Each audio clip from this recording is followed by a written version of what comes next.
네. 한 주간 잘 보내셨습니까? 네. 요즘에 우리 성도들을 보니까 많이 넘어지기도 하고 그래서 또 병원에 가기도 하고 이렇게 하는 것 같습니다. 여러분들 꼭 주의해서 건강 유의하시면 좋겠습니다.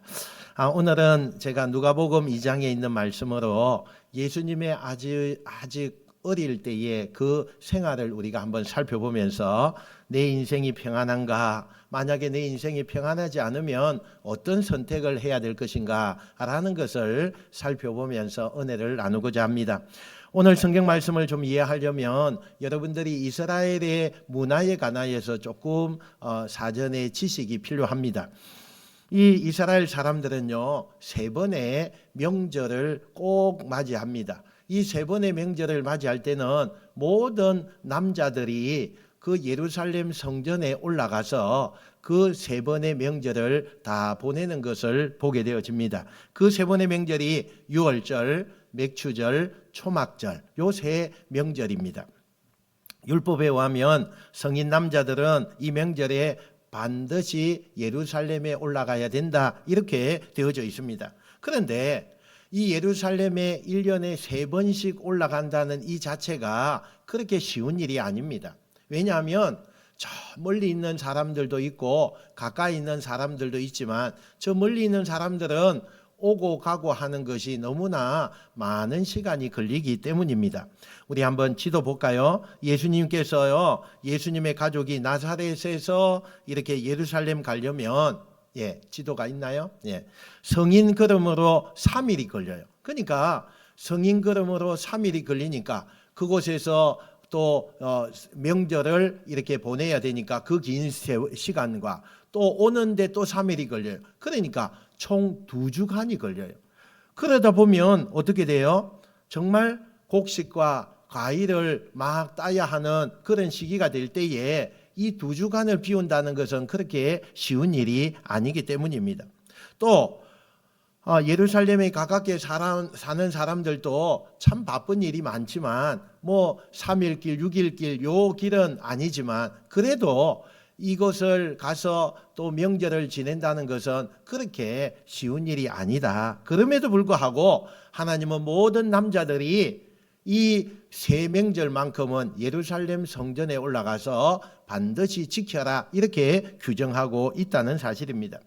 여러분, 이 유월절이라는 명절은요, 참 이스라엘 사람들이 이집트 노예 430년에 그것에서 해방된 민족 해방을 기념하는 최고의 명절이라고 이야기할 수 있습니다. 그런데 예루살렘에 가는 길이 험난합니다. 지금처럼 보안이 잘 됐다든지 또 우리나라처럼 치안이 좋은 그런 것이 아니었습니다.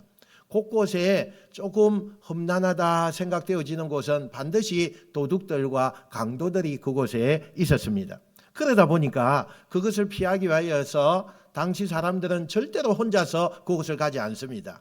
여러 친지들과 함께 또 온 그 동네 사람들과 함께 모여서 그렇게 뭉쳐서 무리를 지어서 예루살렘으로 가는 거예요. 이제 제가 드린 이 배경에서 오늘 이야기를 들으셔야만 이해가 좀 되실 거예요. 예수님이 12살 때 되었을 때에 보통 이스라엘 남자들이요 13살이 되면 이제 그때부터는 남자로 인정이 되어져서 예루살렘 성전에 올라가서 3명절을 꼭 지내야 하는 율법이 있습니다. 그래서 남자가 13살이 되면은요 성인식을 가지는 거예요. 그러니까 성인이 되기 전에 1년 전 예수님은 유월절을 지내기 위해 가족들과 함께 예루살렘에 올라가게 됩니다. 그런데 특이한 것은 오늘 성경에 보니까 그 예루살렘에 체류하는 동안에 예수님은 부모님들의 그 돌봄을 전혀 받지 못하고 계속 방치되는 모습을 우리가 성경에서 볼 수가 있다는 거죠. 얼마나 방치되었나. 유월절이 끝나고 집에 돌아올 때도 요셉과 마리아는요 예수님을 챙기지 않고 잘 오는지 확인을 안 했다는 거예요. 그냥 잘 따라오겠지, 다른 친척들하고 그렇게 같이 오겠지, 아니면 동료들과 함께 즐겁게 오겠지, 이렇게 확인도 안 하고 앞서서 그렇게 오는 거예요. 요셉과 마리아가 당시 12살밖에 안 된 이 아들, 어린 아들 예수님을 왜 그렇게 방치한 걸까? 여러 가지 학자들의 견해가 많이 있어요. 제가 많이 찾아보니까 여러 방면의 그 견해가 있지만 제가 해석하는 이 성경의 해석은 이거예요. 요셉과 마리아가 예수님과 예루살렘에 올라갔다 이렇게 돼 있지만 그들만 간 게 아니었다는 거거든요. 예수님의 어린 동생들이 있었어요. 그 동생들이 몇 명 있느냐? 6명이나 있었어요. 그러니까 남자 동생이 4, 여동생이 2 이렇게 6명이 있는데 그 6명 가운데 첫째가 누구냐? 이 예수님이에요. 그 동생들이 줄줄이요 굉장히 어린 아이들입니다. 그래서 이 유월절을 맞이하러 가는 이 가족이 이 동생들을 어디다가 맡겨놓고 갈 수가 없는 거예요. 어떻게 그 6명을 다 맡겨놓고 그렇게 갈 수가 있겠어요? 그래서 다 데리고 가는 거예요. 그런데 현실적으로 너무 버겁죠. 너무 힘들죠. 우선 이 유월절에는요 예루살렘 사람들이 엄청 많습니다. 기록에 보니까 당시 유월절에 모이는 인파가요 100만 명이 넘었대요. 100만 명이 넘었으니까 그 예루살렘의 그 좁은 지역에 100만 명이 그곳에 모였다. 어마어마한 숫자죠. 그래서 그 좁은 도시에서 이동을 하고 숙소를 정하고 관광을 하고 예배도 드리고 뭐 먹고, 여러분 한번 생각해 보세요. 말 그대로 그 기간에는요 전쟁터예요. 전쟁터지요. 그러니까 이 조그만 어린 아이들을 방치하면 잃어버리기가 딱 좋은 그런 시간들이에요. 그래서 요셉과 마리아는 여행 내내 이 어린 아이를 중심으로 해서 똥 치우고 밥 먹고 애들 시키고 또 멀리 못 가게 말리고 뭐 하루 종일 정신이 없는 거예요. 그러니까 상대적으로 조금 더 큰 예수님은 부모로부터 방치 안 하려고 해도 안 할 수가 없는 거예요. 좀 컸으니까 알아서 잘 하겠지, 뭐 친척들하고 그렇게 잘 지내겠지, 이렇게 짐작하면서 알면서도 방치가 되었다는 거예요. 사실은 요셉과 마리아가 가장 신경 써야 될 사람은 원래는 예수님이지요. 그래서 곧 내년 되면 성인식을 가지게 되는데 예수님이 유월절을 지키기 위해서 성인식에 갔을 때는 이렇게 해야 된다, 이것을 미리 이행 연습을 하려고 이렇게 간 건데 그 부모들은 그 예수님을 방치할 수밖에 없는 환경에 있었다는 거예요. 아이들을 위한 게 아니라 이제는 예수님이 정말 집중해서 그 모든 것을 볼 수 있게끔 이렇게 부모가 잘 관리해야 되지만 결국에는 현실적으로 내 앞에 있는 그 일 때문에 또 눈앞에 펼쳐진 급한 일을 처리하다 보니까 거기에 지쳐서 원래의 목적인 예수님을 돌보는 일을 소홀하게 하게 된 거예요. 근데 웬일입니까? 오늘 성경에 보니까 집에 돌아오는 길에 중간에 하룻밤을 지냈어야 예수님이 없어진 것을 알게 됐어요. 도대체 어디서 없어진 것인가, 이것을 알 수가 없는 거예요. 과연 어린 예수님이 어디서 뭘 하는 걸까? 눈앞이 캄캄해진 요셉과 마리아는 그때서야 우리 아이를 돌보지 못한 자책을 하면서 그 다음날 동이 트자마자 만사를 제쳐두고 다른 마을 사람들이나 친지들에게 아이들을 맡겨놓고 다시 부부가 급하게 예루살렘으로 뛰어갑니다. 그리고 예수님을 찾기 시작해요. 요셉과 마리아가 예수님을 막 찾는 이 모습을 보면서 저는 어떤 느낌을 들었나 하면 지금 우리의 모습과 너무나 같다라는 생각을 하게 되었어요. 여러분, 수많은 사람들이 모인 예루살렘에서 내 것을 잃어버리지 않기 위해서 두 사람은 신경을 곤두세우고 눈앞의 일에 몰두하느라고 정신이 없지요. 오늘 우리의 모습 아닙니까? 우리들의 모습이 하루하루를 힘겹게 살아가는 이 시대에 우리들의 모습이 이 모습이 아닙니까? 정말 복잡하고 다사다난한 세상에서 내 것을 지키기 위해서 오늘도 내가 해야 할 일에 몰입하다 보면 어느 한 곳에 우리가 집중하면서 나가니까 다른 일은 볼 수가 없는 그런 우리의 모습 아닙니까? 당장 오늘 먹고 사는 문제, 처리해야 될 급급한 문제를 해결하다 보니까 때로는 진짜 중요한 것을 놓치고 살아가는 우리의 모습과는 너무나 똑같다는 것을 느끼게 되는 거예요. 현대인들의 특징 중에 하나가 뭘까요? 굉장히 바쁘다는 거예요. 바빠요. 여러분, 아이들이 얼마나 바쁜지 몰라요? 여유가 없어요. 아이들이 한가해서 아이들에게 여유를 가졌다, 이런 것을 볼 수가 없어요. 너무 바빠요. 방학이라고 해서 아이들이 여유를 가지느냐? 아니죠. 너무 바빠요. 방학 때도 바쁘고 주말에도 여유가 있는 게 아니에요. 바빠요. 그 아이들을 감당해야 할 몫이 얼마나 많아지는 거, 그걸 우리가 볼 수가 있더라는 거예요. 여러분, 주부들도요, 집안일 하랴, 아이들 챙기라, 얼마나 바쁜지 몰라요. 직장인들도 딱 자기 일만 하면 되는 시대가 아니에요. 그냥 내 것만 하면 돼, 이게 안 되는 시대가 지금 시대예요. 그래서 어떻게 해요? 위아래 또 좌우 뒤 다 돌아보고 그렇게 살아야 되는 시대가 지금 우리가 사는 시대예요. 그래서 심리적으로 바쁜 거예요. 수 없는 일을 동시에 바라봐야 되는 게 현대인들이죠. 그러니까 얼마나 바쁜지 몰라요. 여러분, 바쁘게 사는 게 죄는 아닙니다. 나쁜 거 아니에요. 그러나 이 바쁘게 사는 것 속에 우리가 가장 큰 어려움은 너무 바쁘게 살다 보면 사람이 자기 앞에 것만 보는 거예요. 자기 앞에 닥치는 그 일들만 몰두하다가 길게 보지 못하고 또 중간에 방황하거나 또 그렇게 사람이 쓰러지는 일들이 막 일어나게 되는 거죠. 그걸 우리는 번아웃이라고 그렇게 이야기해요. 학생들이요, 청소년들이요, 우울증을 알아서 약을 먹는 사람이 요즘에 그렇게 많대요. 그렇게 많아요. 이렇게 좋은 시대를 살면서 이걸 누리지 못하고 행복할 수 없다고 생각하는 그런 사람들이 너무 많대요. 열심히 일을 하면서도 내가 보람되게 느끼면서 내가 이 일을 내가 진짜 보람되다 이렇게 느끼는 직장인들이요, 그렇게 많지 않대요. 늘 불만이 있고 또 그곳에서 너무 버겁다 이런 생각을 하는 그런 직장인들이 많다는 거예요. 이거 다 뭐죠? 번아웃이죠. 내 삶에 번아웃이 온 거예요. 사람이 너무 내 앞에 놓여진 일에 몰두하는 그것을 쫓아가다 보니까 중간에 길을 잃어버리거나 열정을 잃어버리는 그런 일들이 종종 생겨요. 그게 우리에게 나타날 때 어떻게 하느냐? 허무함이라고 하는 것으로 나타나게 돼요. 내가 이렇게 살아도 되나? 내가 지금 뭐 하고 있는 거냐? 왜 이렇게 살지? 이런 갑자기 어느 날 괜히 인생이요 슬퍼지는 거예요. 내가 살아가는 것에 대해서 만족감이 없고 그럴 때 그걸 우리는 허무함이 찾아왔다 이렇게 이야기를 합니다. 그래서 사람들이 그 허무함을요 어떻게든 메꾸고 싶으니까 어디에다 손을 대요? 도박에 손을 대기도 하고 알코올에 의지하는 그런 사람들이 점점 많아지고 있는 거죠. 여러분, 우리가 문득 내가 이렇게 살아도 되냐? 그건 뭐예요? 내가 지금 걸어오고 있는 길에 대한 확신이 없어진 거예요. 길을 잃었다는 거예요.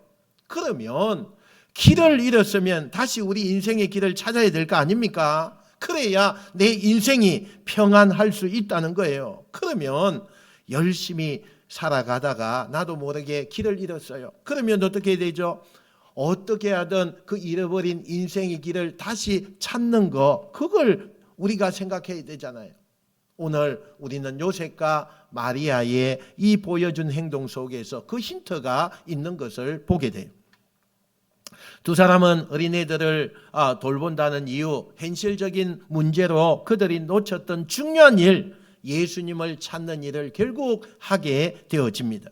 그것처럼 우리가 아무리 바쁘다는 이유로 힘들다는 이유로 그동안 놓쳤던 우리의 중요한 그 일로 다시 돌아와서 그 일에 집중하면서 인생을 차근차근 그렇게 만들어갈 때에 우리의 인생은 잃었던 그 길을 다시 찾게 된다는 거예요. 우리말이에요. 재앙이라는 그 단어가 있어요. 이걸 영어로 보니까 digest라고 되어져 있어요. 여기 보니까 이 말은 분리된다 이런 뜻인데 그 분리된다는 디스라는 이 단어와 별이라는 에스트라는 단어가 합쳐져 있는 것을 보게 돼요. 여러분, 옛날 선원들이요 배를 운영하면서 나침반이 없었을 때 뭘 보고 그 길을 찾았느냐? 별을 보고 그렇게 길을 찾았대요. 그런데 어느 날 짙은 구름이 막 끼었어요. 폭풍우가 막 지나가요.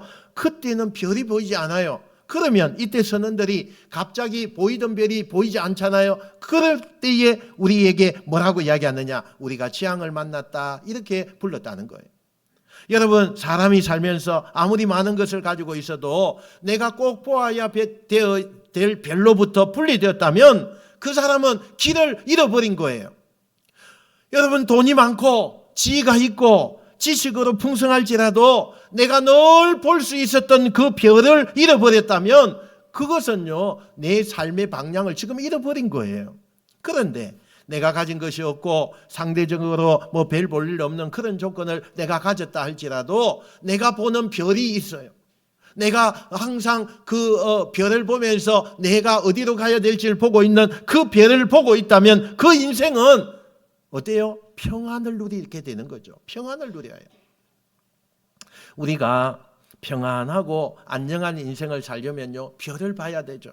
그 별에 집중해야 되죠. 그런데 우리가 보려고 해도 안 보일 때가 있어요. 우리가 그 별을 막 보려고 하는데 아까 말한 대로 폭풍우가 지나간다든지 인생의 먹구름이 끼온다든지 코로나가 닥친다든지 막 이런 것을 통해서 우리가 볼 수 있는 별을 보지 못하는 그 순간이 있어요. 그렇다고 해서 그 별이 지금 안 보인다고 해서 내가 그것을 포기하는 순간 우리는 영원한 미아가 되죠. 미아가 되죠.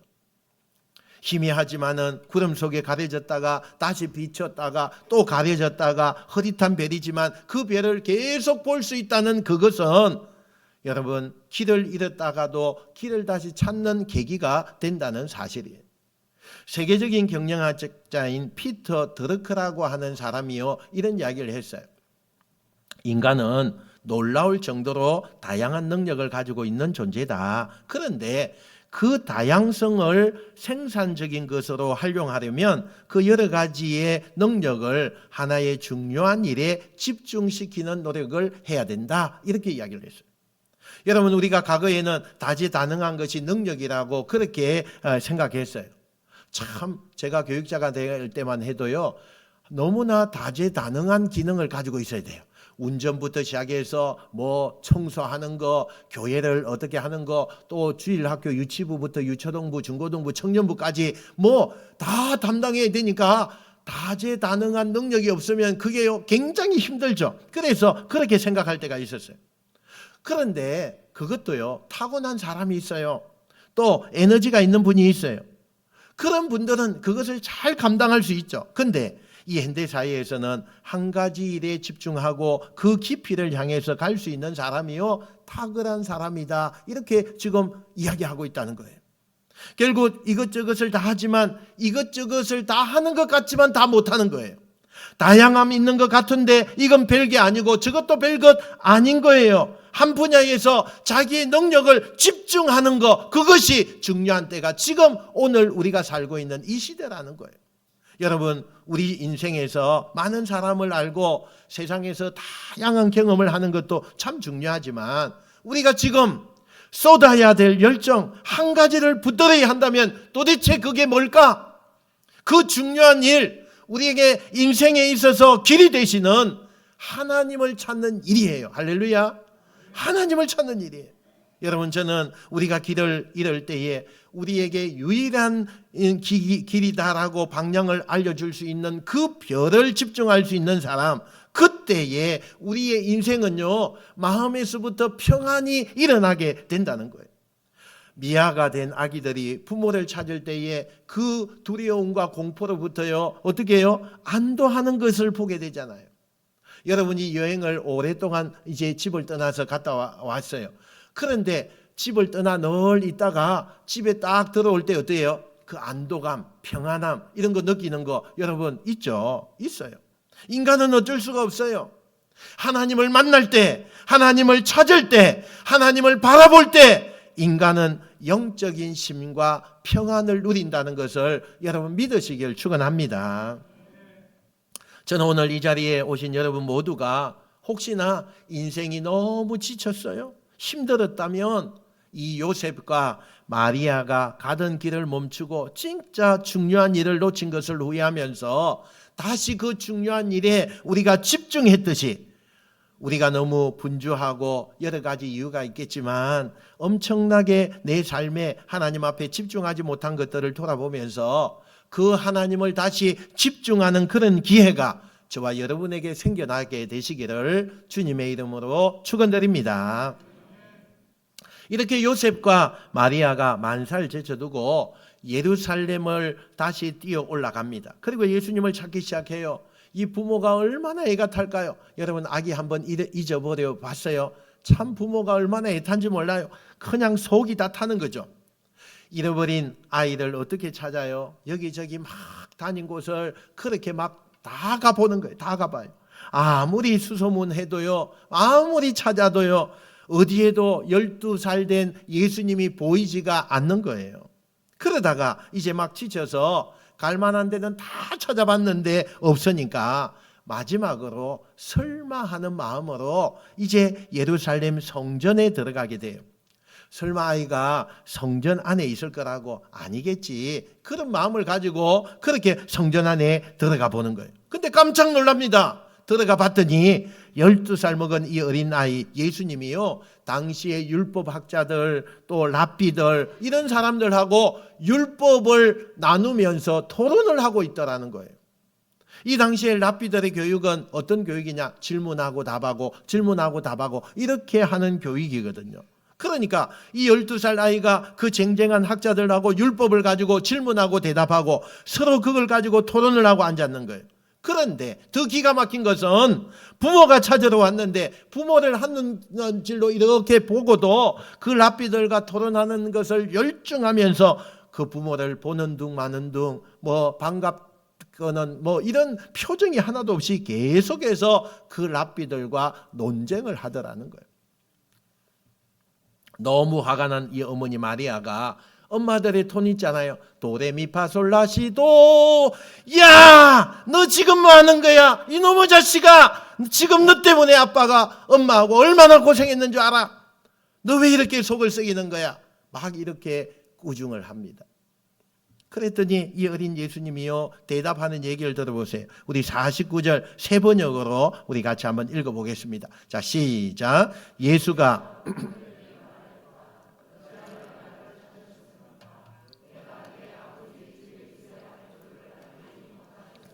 아멘. 뭐라고 말합니까? 내가 내 아버지 집에 있는 게 뭐가 문제입니까? 이렇게 말을 했어요.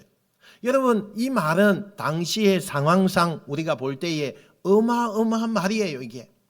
첫째로 하나님을 감히 아버지라 부른다. 이것은요, 신성모독이에요.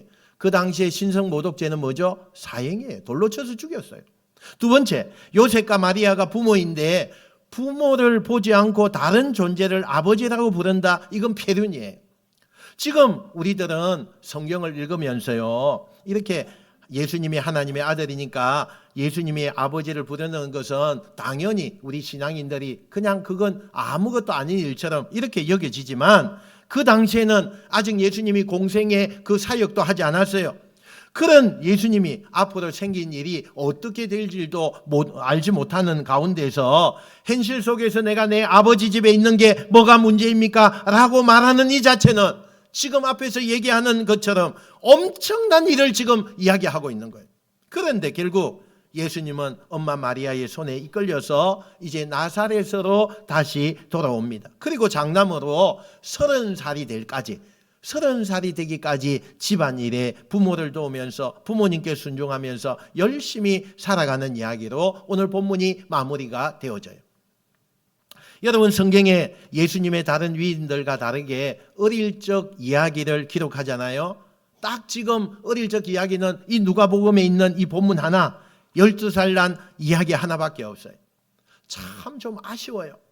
예수님이 어릴 때 어떤 아이였고 어떻게 자랐고 또 공생의 30살까지 어떻게 살아왔는지 성경을 좀 기록해 줬으면 좋겠는데 그런 얘기가 딱 이 본문밖에 없어요. 그런데 여러분, 모든 역사를 성경에 다 담을 수가 없는 거잖아요. 어떤 관점에서 우리가 성경을 보느냐, 구속사적인 구원을 이루시는 하나님의 관점에서만 이 성경이 기록이 되다 보니까 예수님의 어릴 적에 있는 그 모습은 기록이 없는 거예요. 그러니까 가장 중요한 구속사적인 이야기를 중심으로 펼쳐지기 때문에 그 외에 다양한 이야기가 많았지만 다 담을 수가 없어요. 그래서 예수님의 어릴 적 이야기보다는 예수님이 공식적으로 이 땅에 구원 사역을 시작하는 공생애, 그 공생애의 이야기들로 많이 등장하게 되어진다는 거죠. 이때 그 어린아이의 발언과 태도에 부모가 어떤 태도를 가지느냐, 우리 51절 우리 하반절 볼까요? 자, 시작. 아멘. 여러분, 이 말은 속상한 감정을 내 마음에다 담아놓고는 복수하겠다 이렇게 기다리는 뜻이 아니고, 오히려 속상함을 뒤로하고 여기에 담겨있는 하나님의 뜻을 기다렸다, 이런 뜻으로 해석이 되어져요. 오늘 저는 이 마지막 마리아의 이 생각을 우리가 주목해야 되는데, 사람들에게 왜 지금 인생이 평안하지 못하냐 이렇게 물어보면 여러 가지 이유가 있어요. 제가 요즘에 힘든 이유가, 요즘에 제가 재미없는 이 이유가, 내 인생에 조금 이렇게 의미가 없다고 생각하는 이유가 이런저런 그런 자기 이유가 있습니다. 그런데 이걸 다 하나로 묶으면 제일 큰 이유가 뭐냐? 내 뜻대로 안 되기 때문이에요. 내 뜻대로 안 되기 때문이에요. 부모님들이 자식이 내 마음대로 안 돼서 속상하잖아요. 부모나 연인이 또 배우자가 내 마음을 몰라줘서 속상하죠. 우리가 이웃과 동료들이 내 뜻을 달아주지 않으니까 갈등하는 거예요. 여러분, 이 세상에서 분노하는 이유가 뭐예요? 세상이 내가 바라던 대로 안 될 때 세상이 미워지는 거예요. 미워져요. 우리가 살면서 내 마음대로, 내 생각대로, 내 뜻대로, 내 계획대로 안 되는 일이 얼마나 많습니까? 지금 여러분들이 그게 자식의 문제든 경제적인 문제든 건강의 문제든 또 다른 타인과의 관계 속에서 내 마음대로, 내 생각대로, 내 뜻대로 안 될 때, 다시 말하면 내 인생이 평안하지 않고 안녕하지 않을 때, 그때 계속해서 내 감정과 생각대로 처리하면 영영이 그 수렁에 빠지게 되는 거예요. 내 뜻대로 안 돼요. 그래서 내 감정이 속상하고 괴롭고 분노하고, 그럴 때 우리가 이 감정을 어떻게 조절해야 되느냐, 하나님이 어떻게 나를 이끄실 것인가, 내가 기도한 대로, 내가 계획한 대로 지금 안 되고 있지만 이런 일을 통해서 하나님이 무엇을 하실지, 그 하나님이 하실 일을 기대하고 인내하고 기다리는 거예요. 지금 마리아가 그렇게 하고 있는 거잖아요. 사실 마리아가 예수님을 잉태할 때요, 천사의 수태고지, 그것으로 예수님을 잉태하게 하잖아요. 그런데 약혼자인 요셉도 자기는 마리아와 육체적인 관계를 안 했는데 약혼자가 임신을 했으니 얼마나 놀랄 일입니까? 그런데 결국은 천사가 주는 위로를 통해서 요셉도 이게 하나님이 하시는 일이구나 라는 것을 받아들이는 거 아니에요? 그래서 지금 뱃속에 있는 예수님이 태어나서 하나님이 이 예수님을 통해서 어떤 일을 행할 것인가 기대감을 가지고 아이들 지금 키우고 있는 거예요. 그런데 시간이 점점 지나면서 또 다른 아이들이 막 태어나고 막 현실 속에 살다 보니까 처음에 예수님에게 가졌던 그 기대, 그 사명, 그것이요 조금씩 퇴색되더라는 거예요. 그래서 지금 예수님이 12살쯤 되었을 때에 사실은 처음 가졌던 천사가 주었던 그때의 그 마음, 그 과거로부터 많이 퇴색된 상태로 지금 있는 거죠. 그래서 하나님께서 이 사건을 통해서 다시 한번 하나님이 하실 일이 무엇인가를 기대하고 만드는 거예요. 기대하려고 만드는 거예요. 인생도요, 살면 고장이 납니다. 여러분, 인생도 깨질 때가 있습니다. 만약에 우리가 그때 우리가 맞이하고 그런 생각이 들면 우리는 어디로 가야 하느냐? 내 인생이 방향을 잃었거나 내 인생에 의미가 없다고 생각되거나 불행하다고 느껴질 때 그게요 고장난 거죠. 고장난 거예요. 그때 여러분 친구도 좋고 또 누구의 경험도 좋고 전통도 좋고 다 좋아요. 그러나 가장 확실한 방법은 우리 인생의 최고의 전문가인 하나님께 부탁하고 맡기는 인생이 돼야 돼요.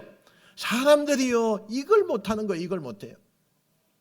다른 건 다 전문가가 누군지 알아요. 인생이 고장났을 때, 내 인생의 길이 잃었을 때 누구를 찾아가야 되느냐, 이것만 몰라요. 이것만 몰라요.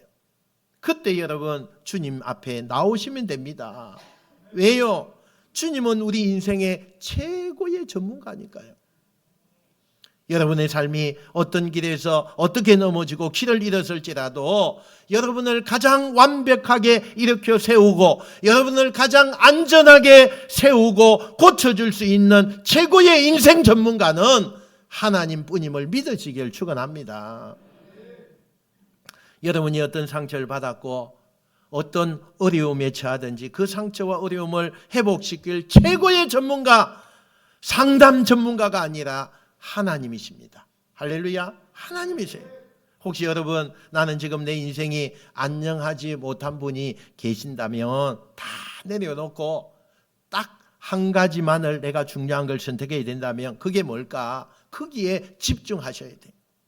내 인생에 나를 온전히 다 맡길 수 있는 내 인생의 최고의 전문가가 누굴까? 그걸 찾으세요. 그러면 여러분이요 그걸 찾다 보니까 누가 나타나겠어요? 하나님을 만나게 될 겁니다. 할렐루야. 놀라운 것은 그렇게 고민하고 하나님을 만난 사람들은요 인생의 평안함이 계속 유지되더라는 거예요.